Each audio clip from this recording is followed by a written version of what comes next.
Hello, everyone, and welcome back to the Black Tower Podcast. I am Andrew. And I'm Aaron. And today we're going to talk about The Great Hunt. This is your spoiler warning. We're going to get it out of the way. We are doing heavy spoilers for the second book, the Wheel of Time series, The Great Hunt. And there's probably going to be mild spoilers for the rest of the season. So if you want to proceed with listening to this podcast, be our guests, but know that we're not going to hide anything from you. We're going to tell it to you like it is. Yep. Precisely. Well said, Aaron. Thank you, sir. I try. let me get my narrator's voice on. The wheel of time turns, and ages come and pass, leaving memories that become legend, then fade to myth and are long forgot when that age comes again. In one age, called the third age by some, an age yet to come, an age long past, a wind rose in the mountains of doom. The wind was not the beginning. There are neither beginnings nor endings to the turning of the wheel of time, but it was a beginning. Ooh. I tried. Did I do good? So we're going to kick this off with the prologue for The Great Hunt. It's called In the Shadow, and it's a little difficult to boil it down, but we're going to try. So we see what's called the Dark Friend Social from the point of view of Joachim Carradine, who is a member of the Children of the Light and an Inquisitor. There are hundreds of Dark Friends from all over in attendance. A Myrddraal, who we believe to be the proto-Shaidar Haran, introduces their master, who calls himself Baalzamon, and shows them all images of Rand, Mat, and Perrin. He tells them all that the dragon is reborn and should be turned to serve him. Yeah, so just a quick note on that, because I just thought about it. One of my coworkers just finished listening to the audiobooks for Eye of the World, and he was talking about the ending of it. He's like, well, you know, I know they killed the Dark One, Baalzamon, and everything, so it's like, who are they going to fight the rest of the series? And I'm like, trying not to spoil them out. And I was like, well, to put it generically, someone that you think is someone isn't that someone, and someone you think is dead is not dead. And so I can't wait for him to listen to the prologue and be like, son of a bitch! But anyway, Chapter 1, In the Flame of Tar Valon. Lan and Rand practice the sword forms in Faldara, and the wind throws Rand into Lan's practice sword, injuring him. This is the first bubble of evil that we see. We find out that Rand's sword is power wrought, the sword he got from Tam. There is some tension between Rand and Moraine. They hear drums, and it's the Amyrlin Seat and some other Aes Sedai approaching Faldara. Chapter 2 is called The Welcome. The Amyrlin is coming for Rand and his friends. He decides to run. Moraine has replaced all of their clothes. He finds that out when he goes to pack so that he can leave the city. So he gathers what he can of the new stuff, along with Tom's cloak, harp, and flute that he's still carrying for him. He stops to see the Amyrlin and her entourage arrive, and then tries to run out of the North Gate. He finds that it's been closed to everyone. A Shanian calls Rand Lord on account of the Al in front of his last name, Althor. In Malkier, it is a mark of royalty, and it names him the king. We have Chapter 3, named Friends and Enemies. Rand tries to leave on foot by 3 other gates and is again denied at each. He feels like he's being watched, and he meets up with some of the others, and Mat has discovered his luck with dice. Rand continues to look for a way out of the city and tries to push the others away from him so they won't follow him. Egwene and Nynaeve have been visiting Fane, who says he can feel Rand and that, quote, they are coming for me. Egwene hides Rand in the woman's apartments. Chapter 4, Summoned.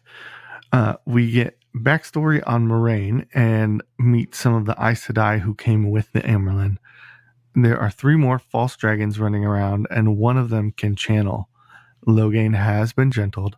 Moraine sees Egwene hiding Rand, and thinks to herself that one day she could be the Amerlin. The great hunt for the horn has been called in Ilion. It's the first time in 400 years. The sea folk, Aes Sedai, all say that the Cormor is coming. Moraine has been summoned to see the Amerlin. She has the chest with the horn. Elida, we find from information from the Amerlin given to Moraine, is that Elida has gone to Tar-Valon with Elaine, Gawain, and what's their brother's name? Galad. Yeah. And that Elaine is very strong.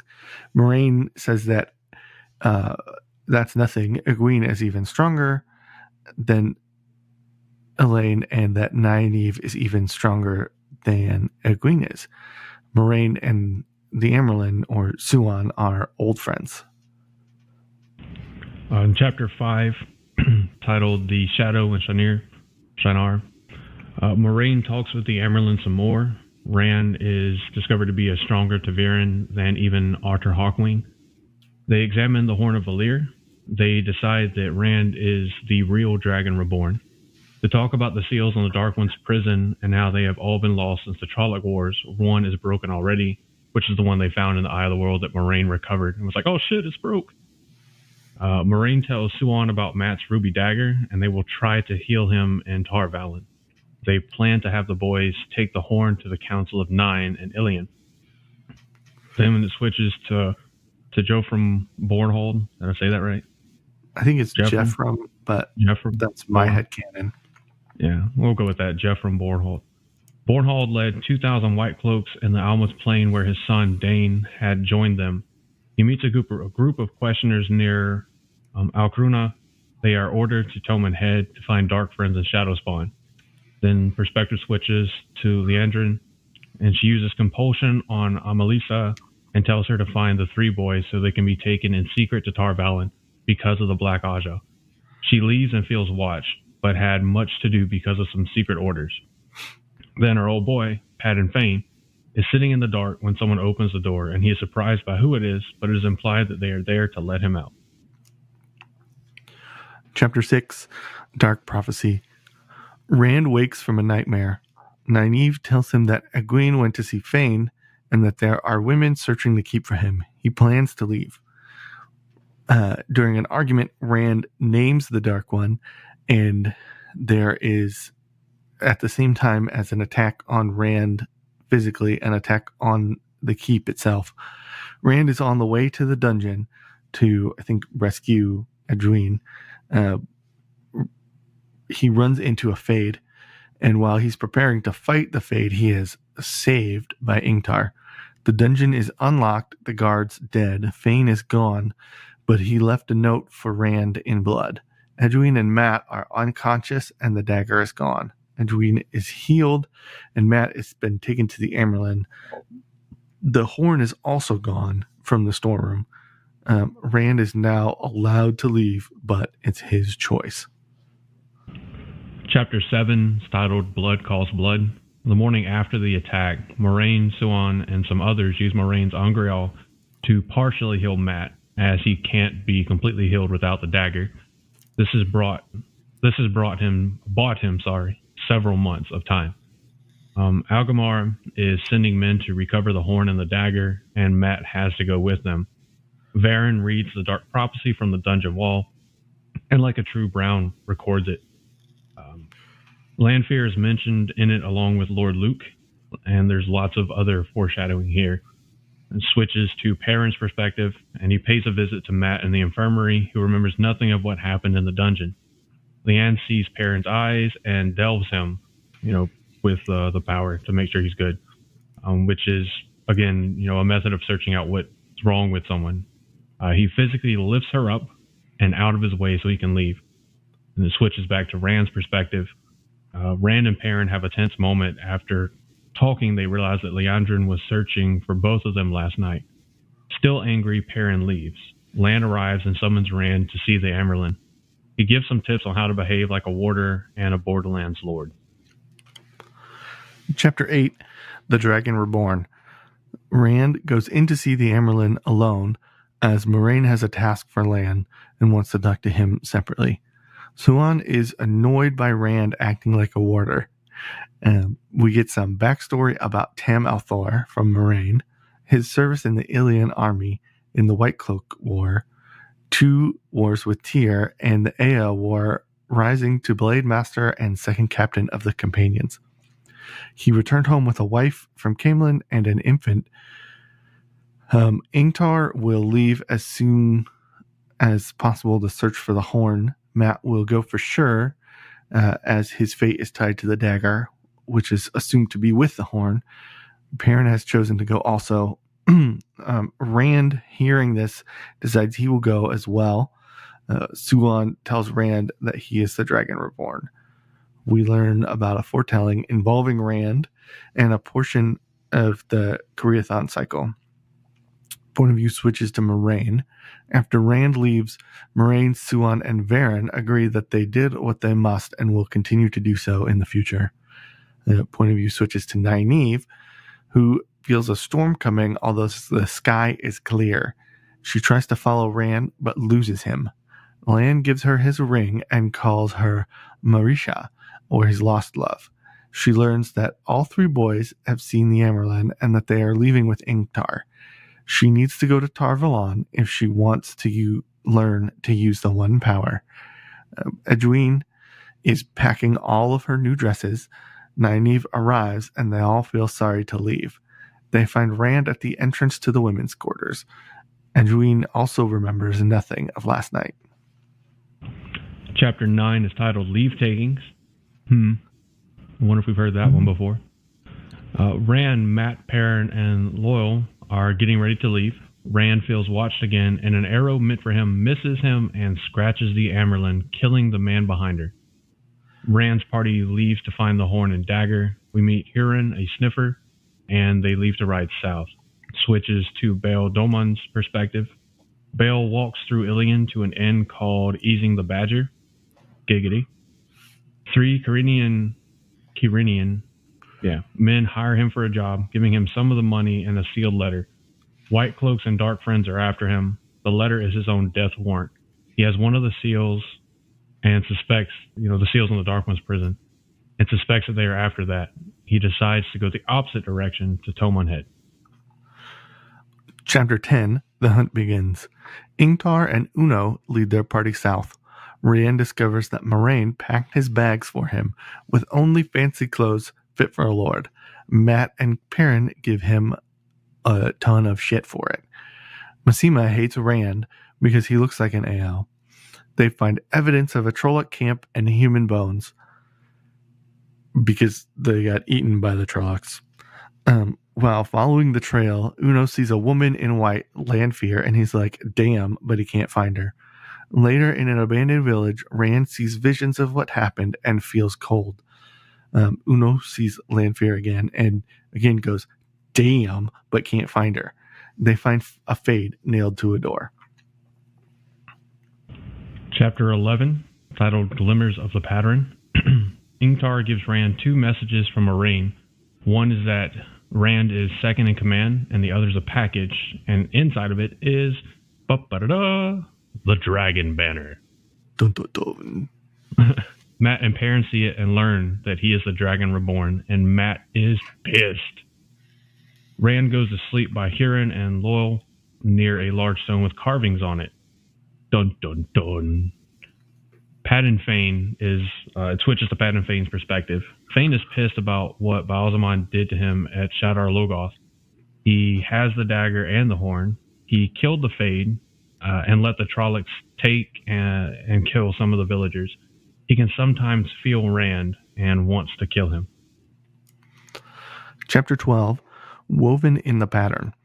Edwin and Nynaeve join the Aes Sedai, leaving on horseback. One of the nights, Lan has another talk with Nynaeve. The girls get a different lesson each night from a different Aes Sedai. Liandrin doesn't give them a lesson, she just grills them about the boys. Suan is mad because Moraine, Liandrin, and Varen have all vanished separately. Edwin has a dream about Rand and Lanfear. She is a dreamer. They board a ship called the River Queen at the village of Meadow. Chapter 13, From Stone to Stone. Rand, Loyal, and Huron wake up transported by the portal stone, as we learned that it's called, in a strange world that looks washed out. The stone itself looks different and is standing up. According to Loyal, Aes Sedai used the stones in the Age of Legends to travel to different worlds. They leave to follow the Trollocs Trail south, which Huron can still sniff out even in this world. Chapter 14, Wolf Brother. From Perrin's perspective, Rand and the others are gone without a trace. Mat thinks they ran away. Perrin contacts the wolves, learns that his wolf name is Young Bull. Asking them about Rand and the others, they respond that they vanished last night. They do not give him a direction for Fane and the Trollocs. Or they do give him a direction for Fane and the Trollocs, and it's south. Perrin tells Ingtar the truth, and he says Perrin can lead, but tells the men that he is a sniffer like Huron. Varen joins the party, claiming that Moraine sent her. She finds out that Rand is missing, and they head south. Chapter 15, Kinslayer. Rand and the others ride south. In the strange world, they see burned patches and strange, long, narrow clouds like jet contrails. We are treated to a rare occurrence of tree singing as Loyal grows himself a staff. The song is familiar to Rand for some reason. Huron says they are crossing many paths of violence. Rand plays Tom's flute, and Baalzamon makes an appearance. Rand summons fire to his blade and is branded on his hand by the Heron mark. He vows that he will not channel. Chapter 16, In the Mirror of Darkness. Rand and the others see Hawkwing's monument in the distance, while in the real world all that's left is a mound. They get closer and see that it has been claimed by Shadowspawn. Huron sees a woman behind them. They hear a scream in front of them, and they save a woman who calls herself Celine from a Gralm. She begins trying to influence Rand to keep the horn for himself and tries to seduce him. He keeps insisting that he loves Edwine. Chapter 17, Choices. Celine forces them to go to a different portal stone, somehow controlling the Grolm. She teaches Rand just enough to get them back to the real world. They came back to the real world ahead of the Dark Friends. Celine continues to pressure Rand about keeping the horn for his own glory. Chapter 18, To the White Tower. Edwine, on the River Queen, less than a day from Tar Valon, Suan comes to give Edwine and Nynaeve their daily lesson. She binds them in air to make a point and to get Nynaeve angry. Nynaeve then slams her against the wall. Suan shields her and makes her swallow something nasty. We learn that the records say Aes Sedai could fly in the Age of Legends, but the knowledge has been lost. They get to Tar Valon. The girls meet Shiriam, who leads them to the White Tower. Chapter 19, Beneath the Dagger. Rand's point of view. Celine digs around in Rand's saddlebags. Huron sees a fire, and Rand and Loyal go after the horn. They sneak past the guards and steal back the horn and dagger. Fane wakes, but cannot sense Rand when he is holding the void. They make sure the horn is in the box, and we learn the inscription says, "The grave is no bar to my call." Celine is scared of the dagger and switches to Fane's point of view. He can sense Rand again and feels compelled to hunt him. Chapter 20, Saidin. Rand and his party ride towards Carrion. Rand is worried that what little of the Koreathon cycle he knows about does not mention the horn. They see a group of men excavating a giant statue holding a crystal ball. Celine is afraid of it. Rand quotes an Aiel phrase, "Till shade is gone, till water is gone, into the shadow with teeth barred, screaming defiance with the last breath to spit in Sightbinder's eye on the last day." They stop at the Nine Rings Inn, which is an homage to Tolkien. Chapter 21, The Nine Rings. At the inn, Rand is asked about his flute and offers to play. This leads to a conversation with a Carinian officer who is suspicious of them and asks difficult questions. This is our first exposure to the Days Damar, the great game or the game of houses. In the morning, Celine is gone, leaving a note for Rand. She's gone ahead to Kirin. The officer gives Rand, Loyal, and Huron an escort to Kirin, because I changed my pronunciation as I remember. Chapter 22, Watchers. Moraine and Lan visit the home of Aldeas and Vandine, two elderly sisters who are Aes Sedai. Moraine says she needs to study and start over. They get backstory about Lan and learn that Moraine has passed Lan's bond to Myrelle so that he will be protected from the madness when and if she dies. Myrelle promised to pass his bond along to someone even better suited to him. This is almost as bad as bonding without consent and hasn't been done for over 400 years. A Drakkar attacks Moraine and Lan saves her. The Black Aja was somehow involved. She leaves immediately, asking the sisters to send some letters to the White Tower for her. Chapter 23, The Testing from Nynaeve's Point of View. After only a few days in Tar Valon, Nynaeve prepares for her accepted test. We get a lesson in Terra Angreal, specifically the ones used for testing novices to be accepted and the Oath Rod. She takes off her clothes and enters the arches. We see her experience the 3 different tests where she has to leave a situation that she doesn't want to for one reason or another. Each time she gets more angry. Siuan anoints her, and she is now unaccepted. Chapter 24, New Friends and Old Enemies.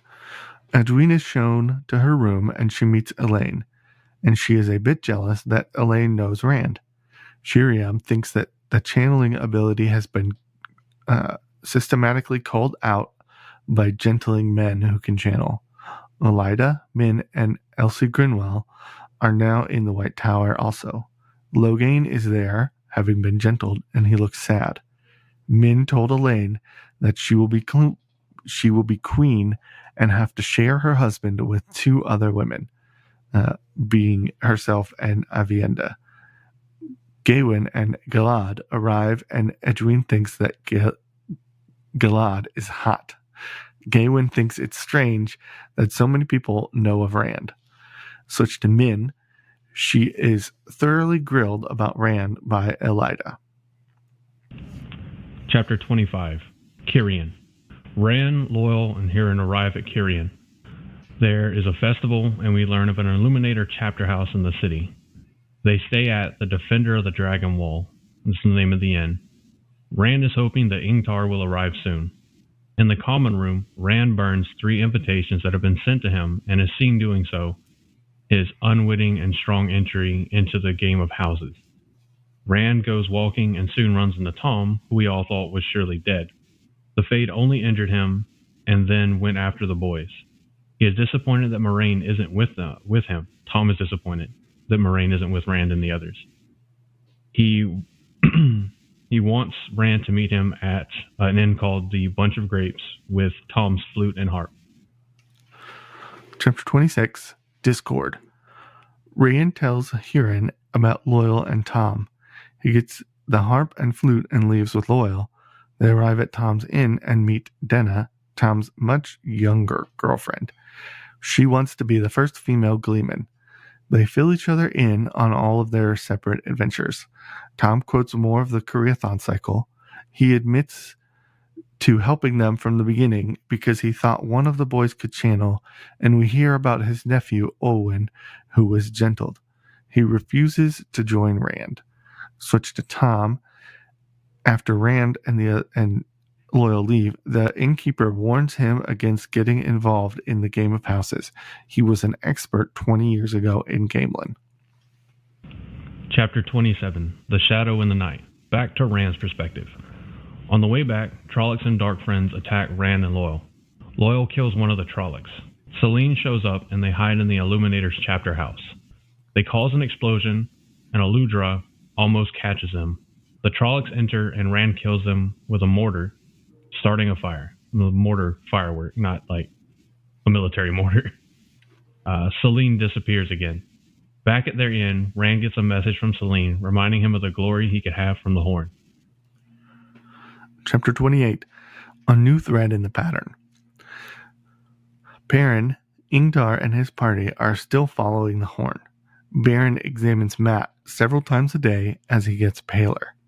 Baron recites for Ingtar again what the wolves told him, that Shadow Killer killed the Trollocs they found, and now Fane and his Trollocs are following Shadow Killer. They meet an AL who thinks Baron is a wise one and spilling the beans on the fact that AL have women who can channel. The AL is searching for someone and tells them the signs to recognize who he is looking for. The party is now across the border into Carrion. Chapter 29, Shanchan, from the perspective of Jeffrem Bornhold. Bornhold leads Bayer and 100 White Cloaks in Almuth Plain. He has learned about the Shanchan and nearly believes that they are Alter Hawkwing's army. He is ordered via messenger by Jaichim Caradin to stay in Almuth Plain away from Toman Head. Certain something is wrong, he orders the Legion to Toman Head to face the Shanchan. Switches to Bail Dolman's perspective. Dolman and the Spray, his ship, are captured by Shanchan off Toman Head by a Ganon. We are introduced to Demise, or the Least Ones.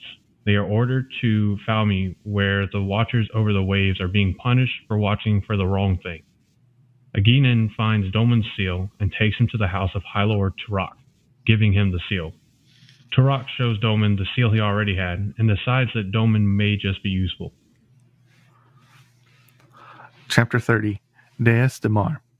Rand and his party are chilling in their room when he gets 2 more invitations from House Demodred and King Galadrin. He has been getting as many as a dozen a day and has burned them all. Huron convinces Rand not to burn these 2. Rand and Loyal go to the gatehouse to ask about Ingtar and Selene, which they do every day. Returning, they find the inn in flames and are able to rescue Huron and the Dragon Banner, but the horn and dagger are gone. Matt, Perrin, and Ingtar arrive. They are too late. Chapter 31, On the Scent. Rand and Ingtar's parties are reunited, and Varen heals Rand and Huron, and then suggests the Great Tree as a new inn. Rand has a bath, and thinks that Varen must be watching him for Moraine. We switch to Perrin's point of view, who is sure now that Rand is Shadow Killer. Rand tells them the story of the Portal Stone, and Varen doesn't seem to know Selene, but knows about the Portal Stones. Rand reads from the Travels of Jane Farstrider. They decide to go to the Damodred party that he was invited to via letter.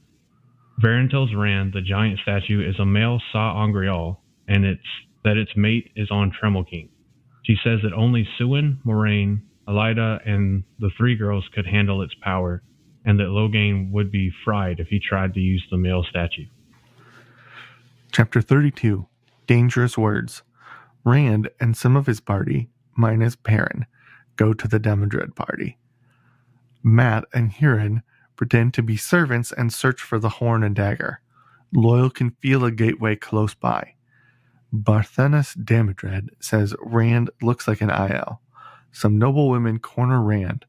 Tom is also there performing as a gleeman, and Rand uses this as an excuse to escape from the ladies. Rand leaves the party rooms with Huron. Chapter 33, A Message from the Dark. Huron tells Rand that the men who stole the horn met with Trollocs and entered a garden where they find the Waygate. Huron says they went into it. Once they are all gathered, Rand opens the Waygate, and Mashin Shin, or the Black Wind, is waiting, chanting Al Thor. Rand channels fire at it while Loyal closes the Waygate. Barthenas delivers a message from Fane. He is waiting for Rand on Toman Head. Back at the inn, they agree to go to Toman Head with Rand by way of Stedding Sofu, as they have a Waygate there. Chapter 34, The Wheel Weaves. Tom, returning to his rooms at the Bunch of Grapes, Tom finds Denna dead. He kills the 2 men who are waiting for him. They claimed to be from Barthenas, who wanted info on Rand. Tom says he has another man to kill, the king. Tom can see that the granaries are on fire. Switch to Pad and Fane. Fane arrives at Falme, and with the horn and dagger, Leaving his party behind, he takes the chest to Turok, who is impressed by both the horn and the dagger. Fane is mad that Turok kept the dagger for himself as he thinks it's his. We get some backstory on the Shanchan and our first mention of Tuon. Fane tells Turok that Rand is a day or two behind him, and he has dark friends and Trollocs with him. Chapter 35, Steading Sofu, Bran's Perspective. Bran's party arrive at Steading Sofu, where we meet Eris, who Loyal thinks is beautiful. They are nearly attacked by 3 ale mates who have come for some sungwood, but the Ogier intervene. Perrin and Mat tell Rand that the Aiel are looking for him. Ingtar and Massima think Rand looks like an ale. They go to meet with the elders. Chapter 36, Among the Elders. Rand and some of his party are led to see the Ogier elders. Baron asks them to use the ways. We meet an Ogier who survived the Black Wind. Baron delves him and is shocked to find him empty. They decide to use the ways anyways. And once Varen opens the waygate, Machim Shin is waiting again. They consider other waygates, but Huron suggests a portal stone. Varen knows where one is in the waste. One of the elders knows of one that is close by, and they head for it. Chapter 37, What Might Be. At the portal stone, Varen implies that she was once transported by portal stone, but that she has never used one. She knows how to use it, but isn't strong enough. Varen teaches Rand what she knows about using the stones, but doesn't know much. Her father had a saying, "It's time to roll the dice." Rand channels at the stone, but Varen shouts that something is wrong. Rand sees many visions of different futures flickering, all ending with a voice whispering in his head, "I have won again, Lews Therin." Finally arriving in Tommen Head, Varen thinks about 4 months have passed. The others are stunned by what they saw. Chapter 38, Practice. Edwin, Min, and Nynaeve have been in the White Tower for 13 weeks. Nynaeve hasn't made any friends. No surprise. Min says that Elsie Grinwell has been mooning over Galad. Elaine shows up and tells them that King Galadrin is dead.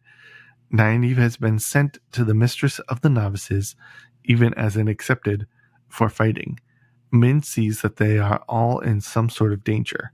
Liandrin enters and, sending Min and Elaine away, tells the girls that Rand and the gang are in trouble and need their help. They endanger from Shao Ghul, and Edwin and Nynaeve must leave with her for Tommen Head. They are to meet her at the Ogier Grove and tell no one because of the Black Aja. Later, Min says that she will go too, as she is bored of all the attention surrounding her gifts. Elaine is going also. Chapter 39, Flight from the White Tower. The girls, meaning Egwene, Nynaeve, Min, and the girls leave the White Tower, get their horses, and meet Liandrin at the Ogier Grove. They travel through the ways for 2 days. Liandrin claims that she can deal with the Black Wind. Chapter 40, Damane.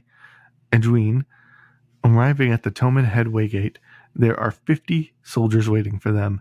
Liandrin talks with the High Lady Surath. They don't like each other, but they serve the same master. Edwin is collared and Min captured, while Elaine and Nynaeve escape. We learn about Suldam and Idam. The Shanchan name drop Luthar Pendrag. They ride for Flam. Nynaeve, like a boss, Nynaeve blasts her way free and escapes. Meeting up with Min and Elaine, they argue about what to do and who is at fault. They also head for Flam. Chapter 41, Disagreements. Rand and his party are searching Tommen Head for Fane. They visit a village, Atuan's Mill, where they learn about the Shanchan and how they murdered many of the villagers. Baron is certain that Fane is in Falme, and Rand feels drawn there. He has a dream of Alzamon holding the dragon banner, who again offers to teach Rand. There are burn marks on a chair that Balzamon touched in the real world when Rand awakens. Chapter 42, Falme. Nynaeve and Elaine have been in Falme for weeks. Nynaeve sees Fane. They have discovered the area where the Demise are kept and know that Edwin and Min must be there. They plan to release them. Switch to Edwin. Edwin is being trained as a Demise, but Min is free to come and go. Edwin will soon be taken to Shanchan, and Min has found a ship willing to take them away. The Shanchan are collaring every woman who can channel, including 2 Aes Sedai, and has given them all new names. Edwin is punished for channeling without being told to do so. Chapter 43. A Plan. Min can hear Egwene screaming. She is walking the streets, and Nynaeve and Elaine find her. She takes them to meet Bail Domon.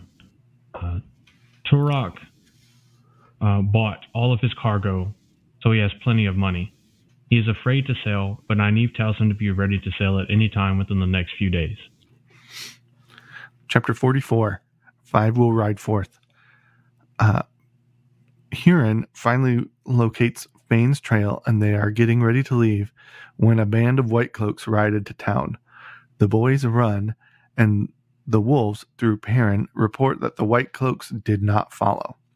Switch to Jeffrey Bornhold. Bornhold spots Perrin and recognizes him from the Eye of the World when he killed 2 White Cloaks. He has 1,000 men with him. He remembers that the 50 men he lost recently to the Shanchan, and that they killed 2 women who must be Aes Sedai.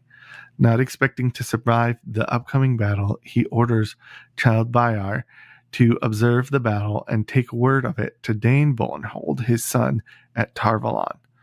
Then Pedronile in Amador. He tells Bayar that Perrin is there and that the Aes Sedai are openly supporting the Shanchan. Switch to Rand. Rand practices his sword forms. Huron and the others return with news of Fane and the White Cloaks. Ingtar is going to take a party into Flame to get the horn. Huron, Matt, Rand, and Perrin volunteer. Varen says 5 will go. Ingtar orders Uno to have the others follow behind. Chapter 45. Blade Master. Nynaeve frees a Damane who punches her Soldam they capture and use the Adam on her. She is their ticket into the quarters where Egwene is being held. Switch to Bail Domon. Bail is preparing to sail. I like how that rhymes. You're welcome. Switch to Rand's perspective. Rand and the other 4 enter Falme. He has the dragon banner in his saddlebags. As they pass Turok's house, Matt can sense the dagger. They sneak in back and find both the horn and dagger, and Matt takes them both. Ingtar says, I am saved. Rand spots Egwene wearing the Adam across the street. Turok comes in with some soldiers. Matt kills one of them with a dagger. Ingtar and the other take care of the soldiers, while Rand kills Turok, an actual blade master. Fleeing the house, Rand vows to return for Egwene. Chapter 46. To come out of the shadow. Min leaves Nynaeve and Elaine to rescue Edwin, where they leave the Suldam that they had captured with an idam around her neck. They left her there as a message to the Shanchan that Suldam can learn to channel. They are planning to leave on Bail Domon's ship. Edwin attacks some soldiers in the street. Switch to Jeff from Bornhold. Bornhold sees lightning over the city.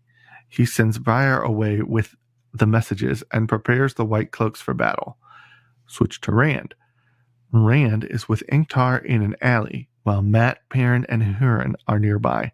Ingtar admits to letting a gray man into Faldara, who then attacked Rand and Suan. He doesn't know if Rand or Suan was the target. He only wanted the horn so that he could return to the light. He pulls a Leroy Jenkins and sacrifices himself guarding the alley so the others can escape. Chapter 47. The grave is no bar to my call. Rand feels an irresistible urge to go back for Egwene, but there's kind of an army of Shanchan coming out of Falme to confront hundreds of White Cloaks. The situation seems hopeless until Matt blows the horn and a fog begins to arise. Switch to Jeffrey Bornhall's point of view. He hears the horn of Valir. A fog rises and the ground explodes around him. He orders the White Cloaks to charge. Back to Rand's point of view. Rand seems to be floating above Falme. He can see the Shan-Chan and White Cloaks fighting and Doman on the spray. The heroes of the Horn ride up and Rand recognizes them.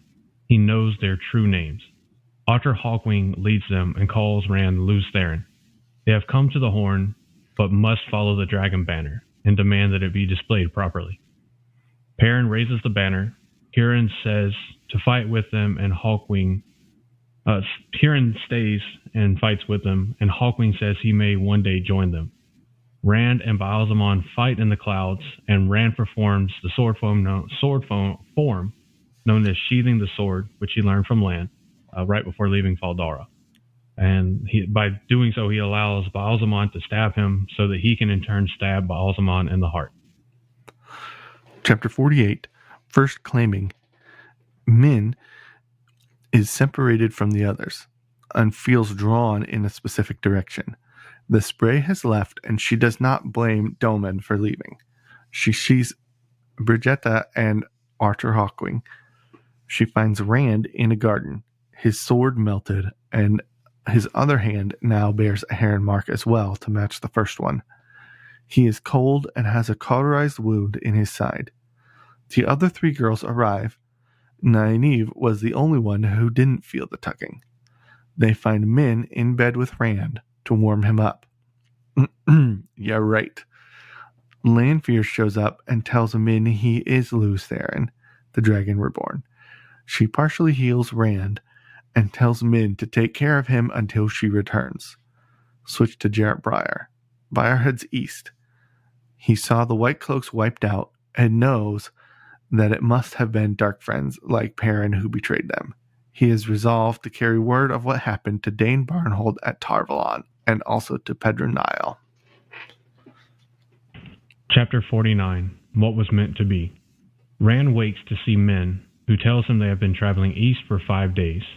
Egwene, Nynaeve, Elaine, Mat, Huron, and Varen have all left for Tarvalon with the horn and the ruby dagger. Varen tried to heal the wound on Rand's side, but it didn't work. Moraine denies sending Varen to him. One of them must be lying, is how Rand feels about the situation. His battle with Baalzamon was seen in the sky by everyone in the area. Korean is in a civil war. Moraine found the 2 seals on the Dark One's prison in Turok's house, and they are now broken. The Dragon Banner flies on a pole ahead of them. Perrin is still with them. The Shanarians, under the command of Uno, pledge themselves to Rand. Mesama is especially fervent in his pledging of loyalty. Rand finally accepts being the Dragon Reborn. The prologue is titled After. Tales of a great battle and the Dragon Reborn spread across the land.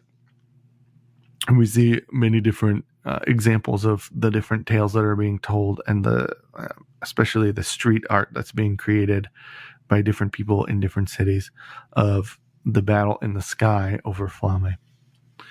There's a quote here from an author that was written in the 4th Age, which would be after all of this happened.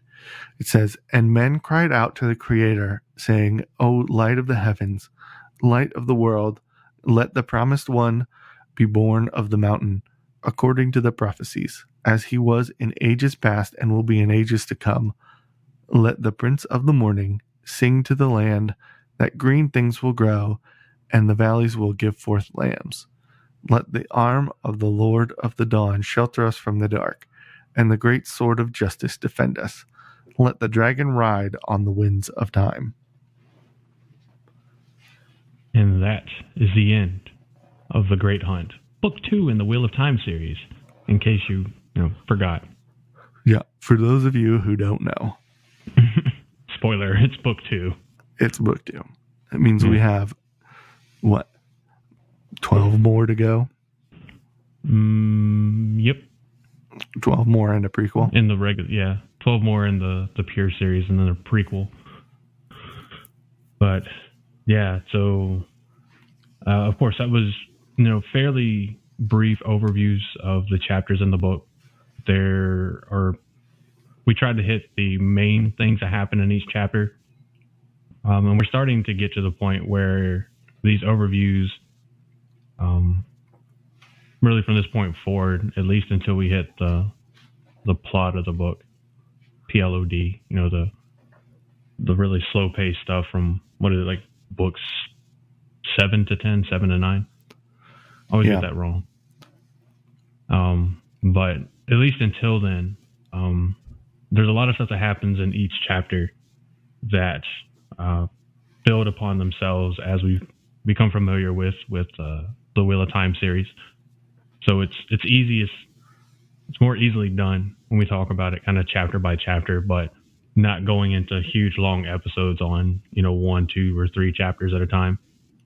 So it's kind of like Spark Notes for the books. Yeah.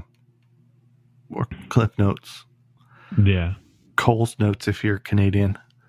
I've never heard of Cole's Notes. I think it's the exact same thing as Cliff Notes. They just call it a different thing. Just like the letter Z is the letter Z.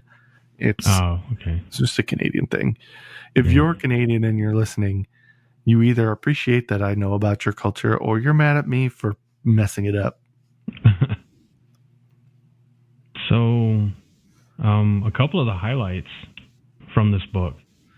We meet the Shanchan and learn that they think that they've held on to the mythos from Alter Hawkwing, specifically his son that led a portion of his armies across the Aris Ocean that we find out goes into the lands of the Shanchan. Yeah. And that's where you get the Pendrag homage to. So that's very much important for the remainder of the series. And in this book particularly, they talk a lot about how disappointed they are that when they came back, when they returned to this land across the sea, they expected to find the empire of Arthur Hawkwing intact and being ruled by his descendants, and they're upset that it's not. So they immediately start conquering and start carving out portions of this land as their own, even though this initial push into the land wasn't supposed to be to capture anything. It's led by Surath, and she's really just supposed to be there to gather intel, I think, and kind of takes it upon herself to start conquering the lands, which is what the Empress wanted in the first place, but she didn't really have authority to do that. Yeah, but they're doing it pretty effortlessly. They said that the everyone that followed me was like, one day we were free, and the next day the Shanchan came in and made us swear oaths, and and they rule with an iron fist. And actually, most of them are like, we don't like being ruled by a strange people or culture, but no, it's actually not that bad. Yeah. Let's see. We also learn, because remember in the world, we find out about Padden Fane being exposed to Mashin Shin, and that greeting him almost like as a friend. And now we see that part of Fane actually rubbed off on Mashin Shin, and he is following Rand, and maybe Perrin from Waygate to Waygate. And you can see, I don't think they're actually following Perrin, because I was trying to avoid spoiler because I don't think that's revealed in the Great Hunt. Oh yeah, it's definitely not revealed in this one, but we definitely can tell that it's following Rand. Yeah, I mean, you can surmise it by the end of the book. Other people can use the ways, although Leandrin does say that she can handle the Black Wind, implying that she might know like an Aes Sedai trick to cloak them or something. So, I mean, Robert Jordan is doing his best here to not give it away, but you can surmise by the end, because even leading up to where Rand and Loyal and Huron are chasing after Pat and Fane with the rest. There's an emphasis on Fane's affinity for Rand and where he is, and feels compelled to seek out Rand and hunt Rand, but no one else. So I think you can reasonably surmise that okay, that's what rubbed off, and the fact that Mashashin is chanting Althor. So I think that's fair. It shows up at whatever gate he tries to use. Yeah. So yeah, you learn again some more about the Shanchan culture through the eyes of the captured Egwene. What else? Obviously, early on there's the first Heron mark that Rand receives in accordance with the Corythian cycle, and then in the battle in the sky above Falme with Baalzamon, he receives the second, and his unhealing wound that will, be important in the remainder of the series for sure. We get to hang out a lot with Lanfear, who calls herself Celine in the initial part of the book when she's trying to trick Rand into loving her and doing what she says about the horn. There's at least one rather awkward and steamy scene between the two of them where she ends up wearing one of his shirts and nothing else while they're in the portal world, if you want to call it that. Yeah. I'm not sure what else to call it. The alternate world. Right. I mean, nothing happens. He doesn't do anything because he still feels like he owes Egwene something, even though they're not dating or together or anything. He still feels some kind of a connection to her. Yeah, and we learned some stuff about the portal stones that, as much as Varen can surmise, and I believe Celine talks about it as well. They talk about how it's like almost like different dimensions that are parallels to, in a sense, parallels to the world that we're familiar with, that Rand is from, but it's like alternate realities, different possibilities. Right. And it almost seems like I think it's been like some of the inspiration for the creation of the ways. Right. And you can kind of guess based on the information that they give that you can move both between different realities or different places. Yeah, from portal stone to portal stone. And you can move across your own world from one stone to another. You just have to know how to do it and how to decipher the language that's carved into them. Yeah, and how it warps time. Because when they find themselves actually in one of the alternate realities, they move faster than the time in the world that they're from. Right. But whenever they travel from portal stone to portal stone, whether it's because something was going wrong, as Varen commented on, or just the way of the transportation, that 4 months of time had passed, which I think is still that's longer than they said it would take them to go on like regularly, isn't it? Yeah, it's longer. They ended up taking a longer way around. The first clue that you get to that is when Pat and Fane shows up and says, Rand is like 2 or 3 days behind me.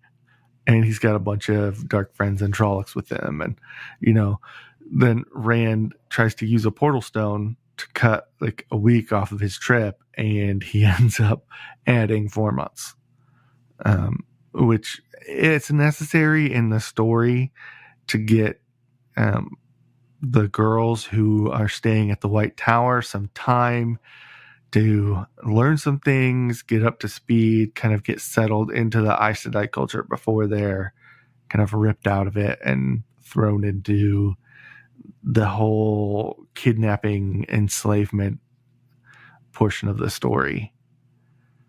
So that's why he stretched out that time so much, was so that the girls could have a breather and some time.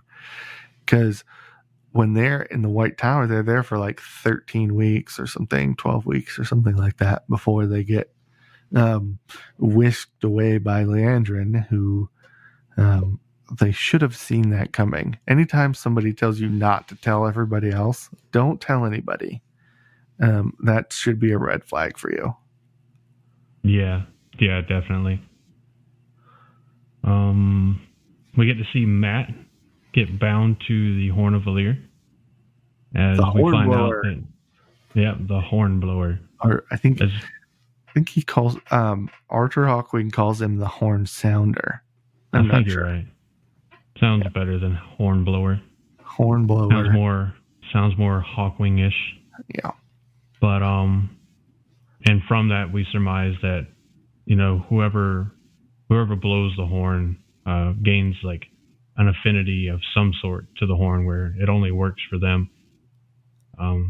Is what is at least implied by Arthur Hawkwing's calling him the horn sounder.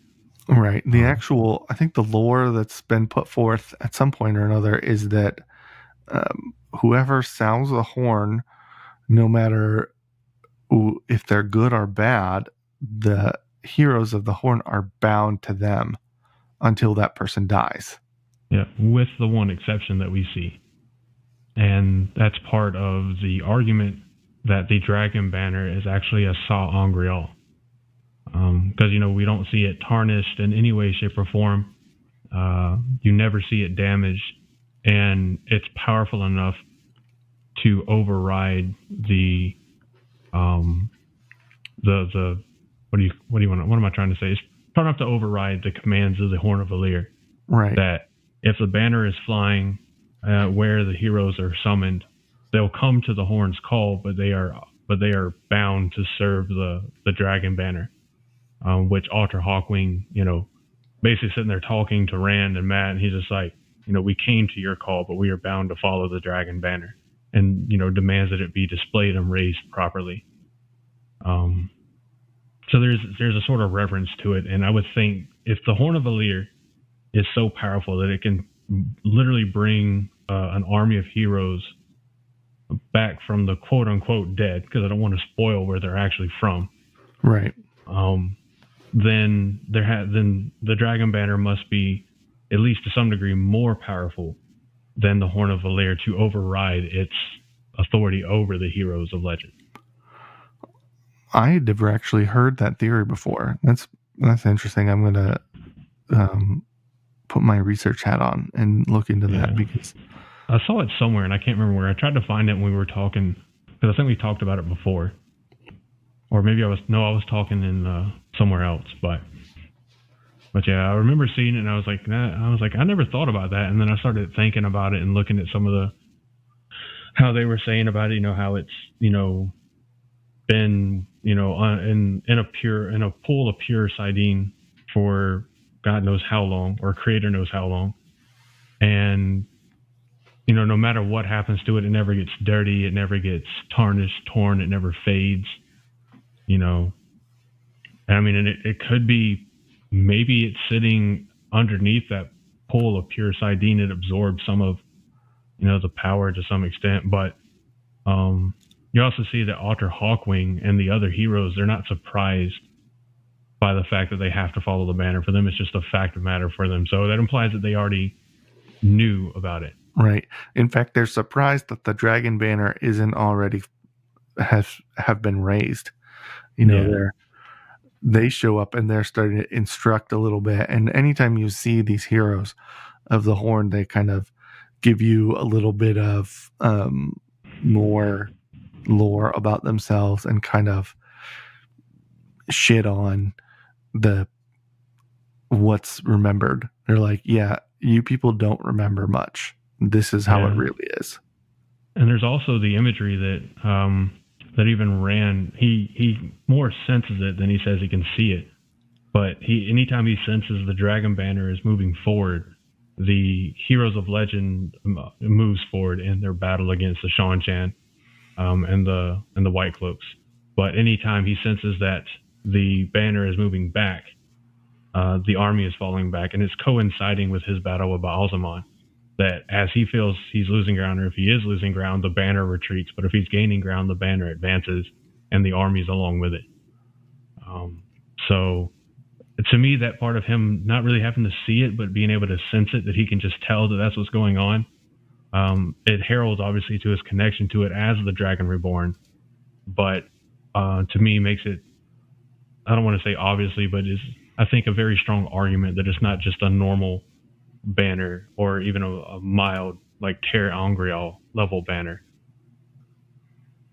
It makes me curious as to what else it could possibly do. Yeah, I'd be interested to hear about that. If anybody knows or even just has a theory about it, let us know.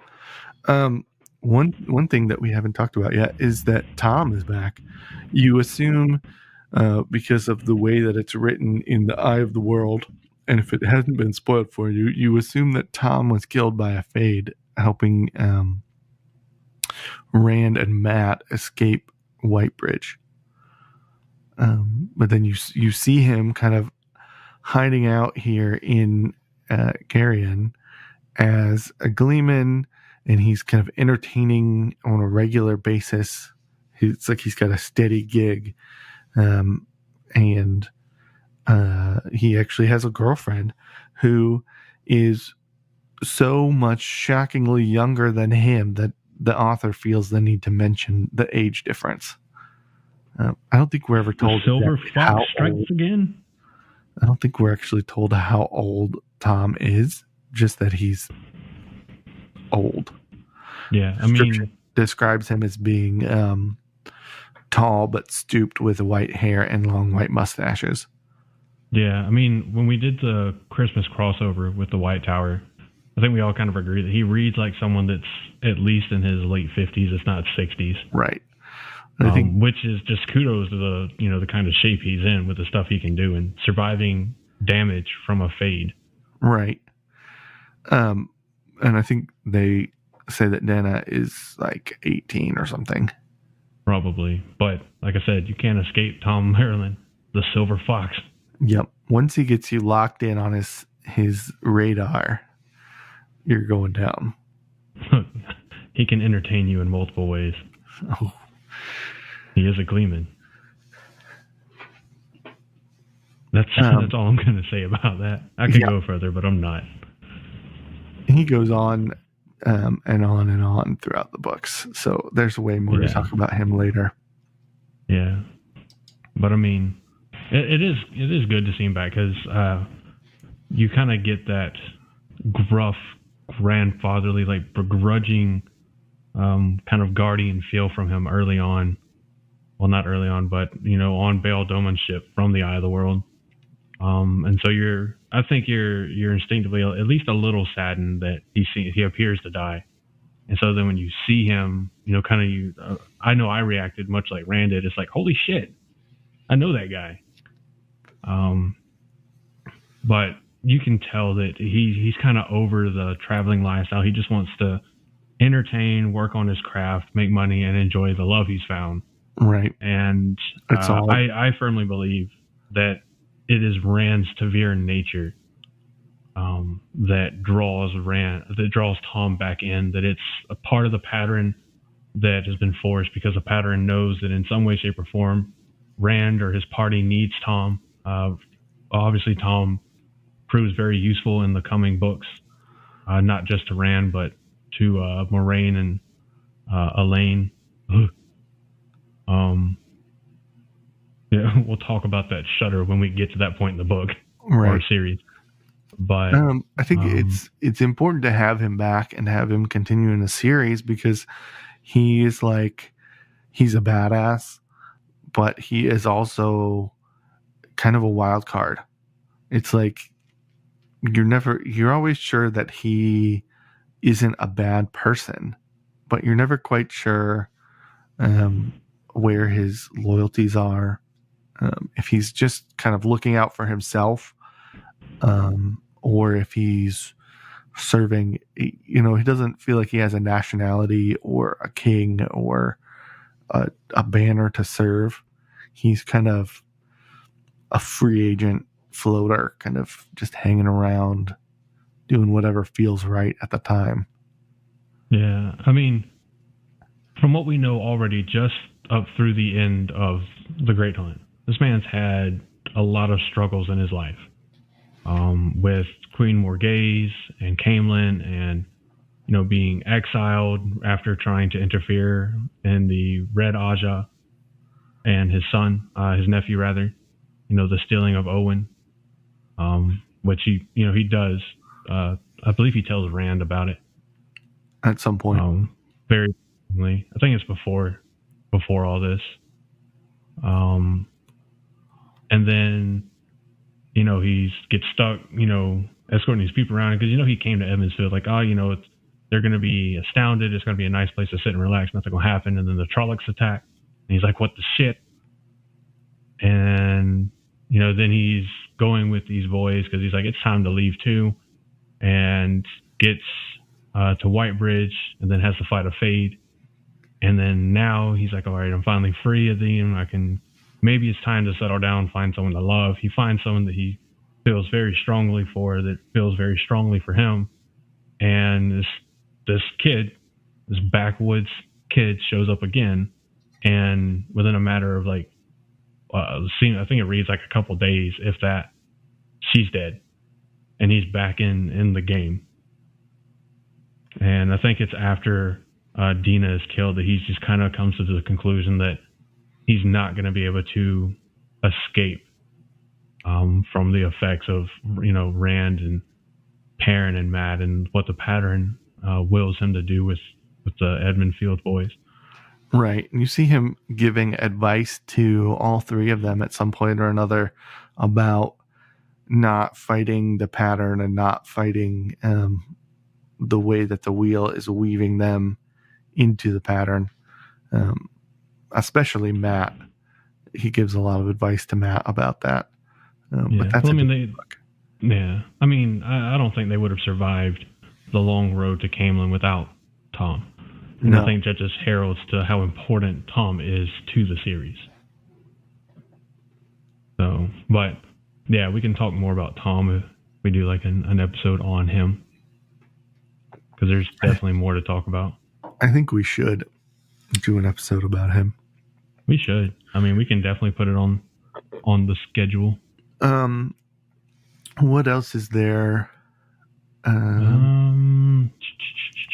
I mean, there's the big revelation for the Shan-Chan that the people that are entrusted to leash and train all the women that can channel, the inevitability that they're now going to find out that those women are able to do so because they either can or know or can learn how to channel. Right. So that's going to be a big cultural shock for them if figuring out, well, if we leash every woman that can channel, but the only people that can use the Adam are other women that either can already channel or can learn to do it, then what the hell are we going to do? It should turn that entire system on its head. When you think about it. It's an unreconcilable problem where they don't, once they're given all of the information, logic states that they should change how they do things. And at the end of this book, you kind of see that that's what the girls anyways intended to happen, was that the message would get out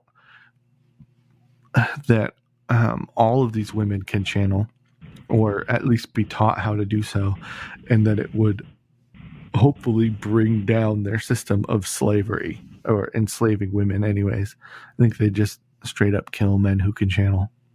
Yeah. I actually have a negative opinion of a portion of this story from The Great Hunt, which is, I don't think I've said anything directly negative or crucial of the series yet, really. No. But here it is. I hate the way that the ways were closed off to Rand. It feels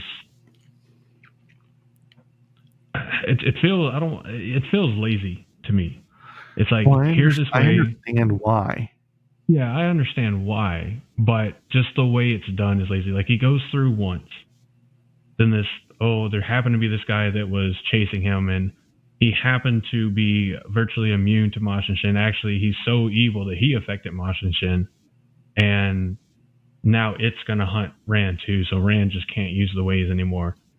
I understand why, and I can agree with it being done in the series.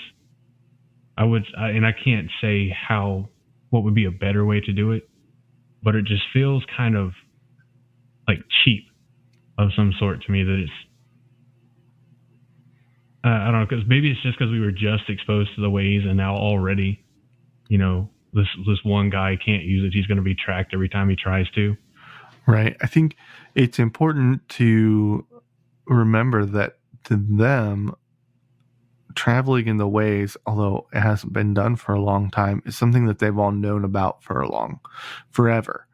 And it's not like it's some new concept that they're introduced to and then it's taken away from them or from Rand specifically. It was kind of a way of traveling that anybody could take advantage of in the past, and especially in the Age of Legends. But now it's kind of fallen into disrepair and is slowly crumbling on the inside. And I didn't feel the pain of the loss of the ways so much as you understand that it's kind of disintegrating anyway. And it forces Rand to discover new ways of getting around faster, like the portal stones. Yeah, I mean, I definitely get it as a plot device. I don't like the way it was done. Pun. Yeah, the way it was done. Yeah, I don't like the way the ways were shut off to Rand. I mean, I guess I can't really pinpoint exactly what it is about it that makes me dislike how it was done. I can't either, and I do agree with you that there's something about the ways, the portal stones, and the other methods of traveling that they discover later on in the books that bother me when we end up with what's essentially 4 different ways of getting around faster than a normal person. Yeah. It kind of bothers me that there's all these different methods of travel, and then they don't hardly get used. Yeah, I mean, at least they do try to link them, like giving like an historical framework. Like, we believe that the ways were inspired by this. Believe that the portal stones also helped inspire this. And here's this other thing that's like a proto version of this quote unquote best way to move from place to place. And I'm being general because we haven't been exposed. You have been exposed to that already, but it hasn't been named and clearly defined and set out. You are exposed to it in the prologue of the Eye of the World, but I don't want to, spoil the names for that, because when it does get discovered, I think it is really cool. But yeah, totally. But yeah, I don't know. You got anything else from the Great Hunt? No. There's some good moments with Min, I think. She's pretty balanced in this book. Oh yeah. I mean, she's frequently stuck as, in an almost helpless kind of situation. Because, she's constantly being quizzed by the Amyrlin and other Aes Sedai, trying to figure out how she can do what she can do. If it's really connected to the power, can other people learn to do it, and just exploiting it for what they can. And then later on, when she flees the tower with Egwene, Elaine, Nynaeve, and Liendrin, she's stuck in another helpless thing where not only is she captured, but she has to listen and watch as her friend, Egwene, is, essentially tortured and broken down. She has to watch it. She has to listen to it. She can't do anything. And she has no idea if Nynaeve and Elaine are even okay. Right.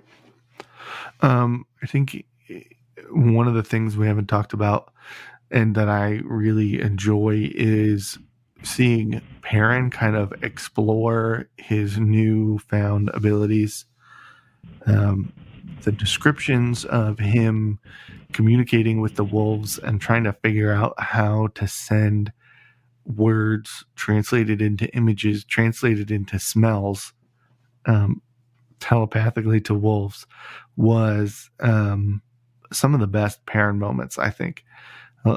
Later, we get bogged down in the Perrin storyline some, and people agree or disagree about that. But I think anybody can agree that in this book specifically, he has this kind of sense of wonder at discovering the extent of his new abilities, although he's also afraid of them and afraid of what he's going to turn into. Well, yeah, and that's, he feels about his connection to the wolves the same way the Aes Sedai seem to feel about men's ability to see auras and visions, that we can't necessarily explain it. It must be in some way connected to the power. And instead of looking at it as a talent, and I think it also opens the possibility that these Aes Sedai that can have the foretellings, that are dreamers, that have talent with other things, that maybe that's not, and I don't think it is, connected necessarily to their ability to touch the one power. That it's something that is unique from person to person, that doesn't rely on the ability to use side in or side air. Right. It's a combination of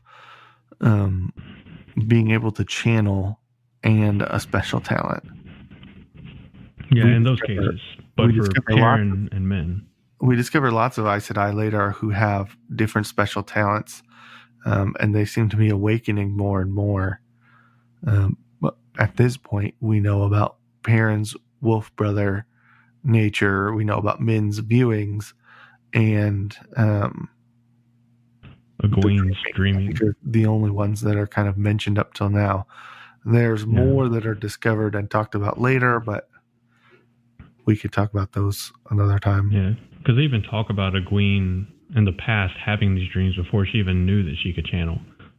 And the ones we discover later on that wind up being called talents, I think wind up being more so connected with things that, the talent is only present because it's dependent on using the power for certain things. To me, it's a fantastic plot device, and it's not the same kind of plot device you see in other fantasy series. Like Frodo just has a really pure heart. There's nothing outside of that I'm aware of, at least, that makes him the best one to carry the One Ring. But in here, much like Rand and Mat and Perrin being ta'veren, then you get these things that help further the plot, but they don't cheapen the plot. I think they actually enrich the plot and make it far more interesting. Yeah.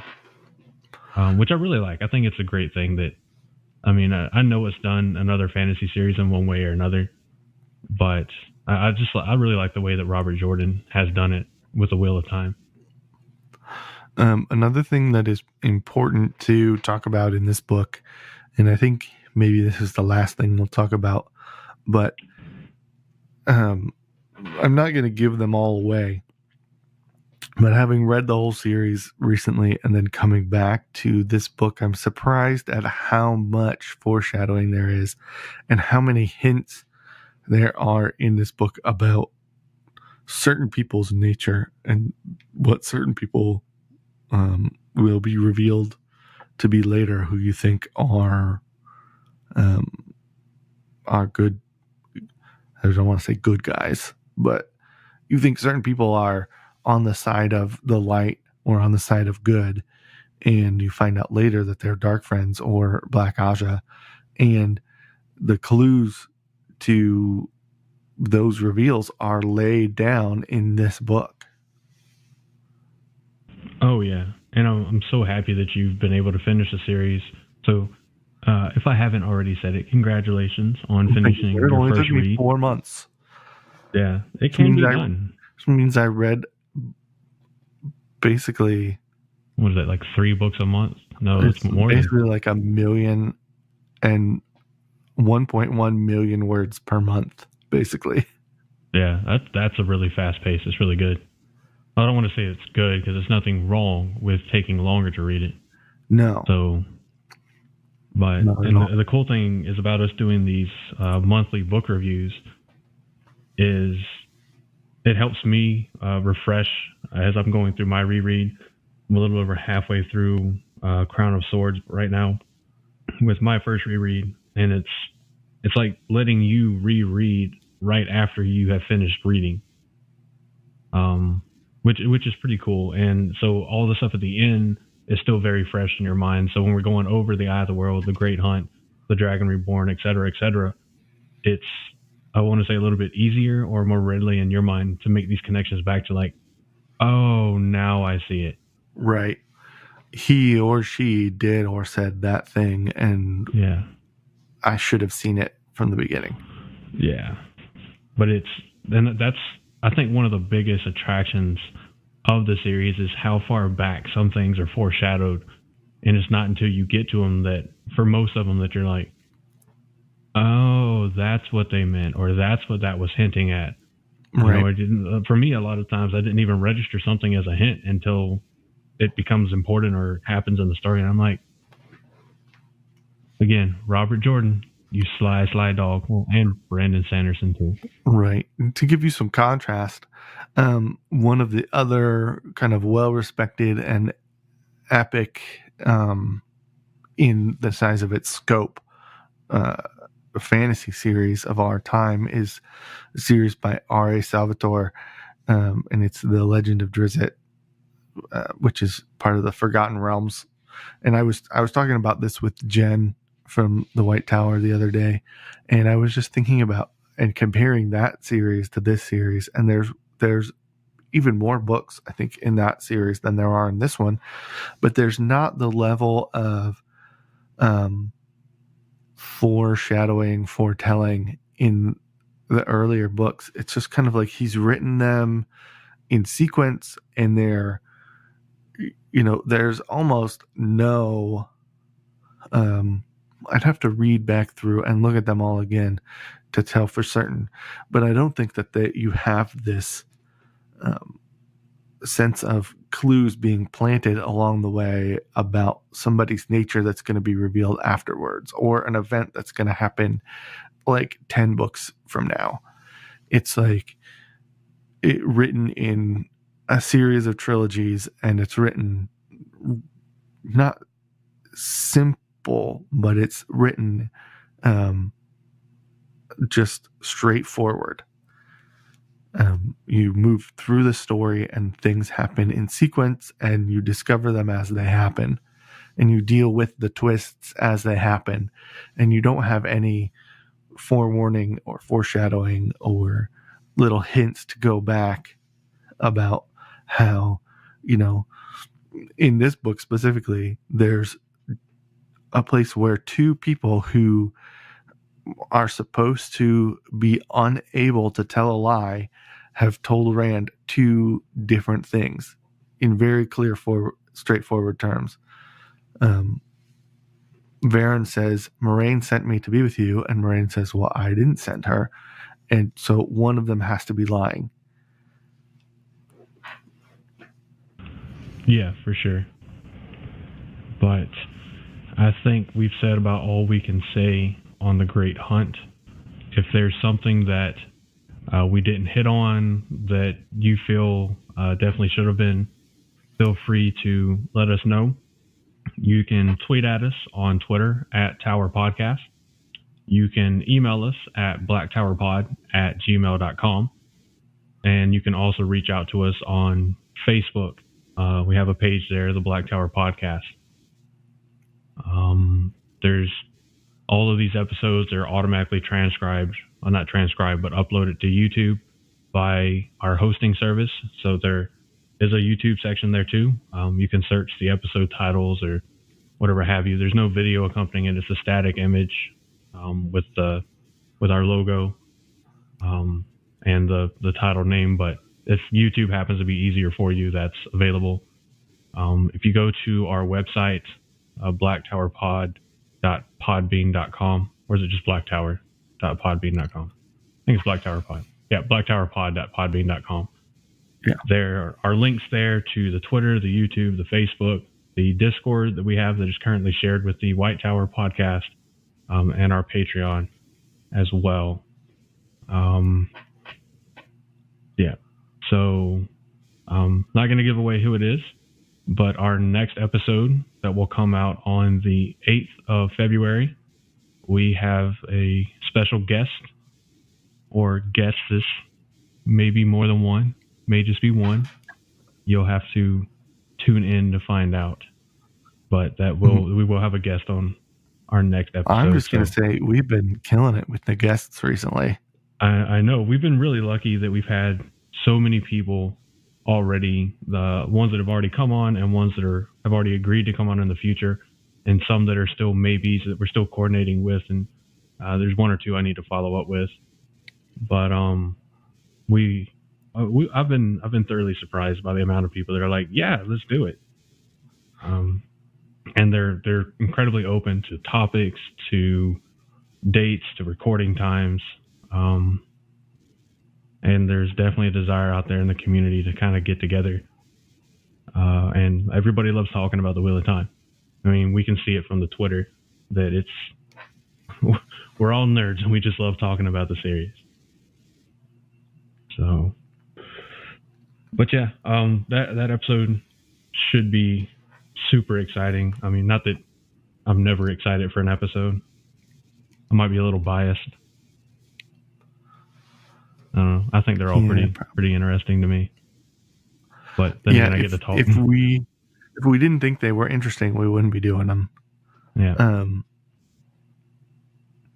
So with that being our next scheduled podcast recording, we're not going to do like we did last time, unless something happens and there's enough that we missed that there seems to be a need. There's currently no plan to do like a part 2 book review like we did with The Eye of the World. I'm not saying it can't happen, but right. Just because of the way because if we're going to do a part 2, we want to do it right after this one, and our next recording date is already booked with a guest. Right, and I think this new format that we tried for this episode works pretty well for a book review, where we kind of do an in-depth breakdown, but it's still brief and boiled down, and then we can talk about what we liked and didn't like about it afterwards. Whereas before we kind of tried to ramble our way through The Eye of the World, and I actually feel bad about the way that we did our first book review episode, because to take a book of that size and magnitude with ties to the future of the series and just try to boil it all down into one episode with no plan like we had today, I feel like we did an injustice to the book. Yeah, I can agree with that.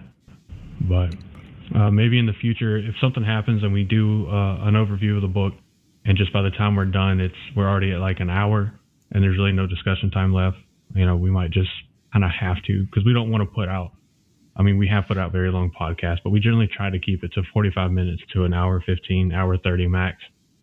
And I'd hate to extend one to, like 2 hours or more, just so we don't have to do a part 2. I'm perfectly willing to do part 2s, and I know Aaron is as well, when the schedule permits. But if we can do it like this, where we can do it all at one time, I like it, and I think that you, the listeners, might like it as well, rather than having to wait another week to hear what we think about the series or the book. With that being said, and the fact that we are at an hour and a half almost exactly, we are going to wrap it up. I'm going to say that for the two of us today that are here at the Black Tower, I'm Aaron. And I am Andrew. And may your hunt be great. Ooh, I like it.